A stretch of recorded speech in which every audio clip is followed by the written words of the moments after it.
Good, man. How's it going? 707 flood. It's right down the street from 707 flood. This is a new one that was recently done. 709 flood. Real good property. This is actually a renovation, not a new construction. Moving along on here, got the siding done, sheetrock's going on now, tray in the ceiling here.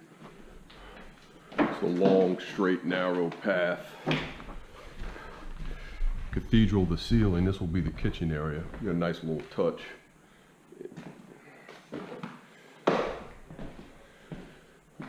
Little nook back there for the fridge. Going back to the rear, this to the left will be master suite. So this will be the master bathroom. Privacy for the toilet, double vanity, shower here, master bedroom. This will look off to the rear porch. Going here, we have it's a guest bath, laundry room. We'll have a rear deck.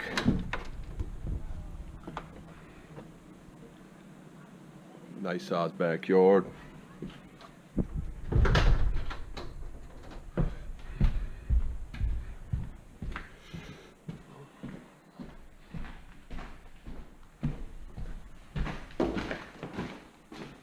This is the guest bath here. Bedroom, another guest bedroom. And that's the tour. Historic Holy Cross.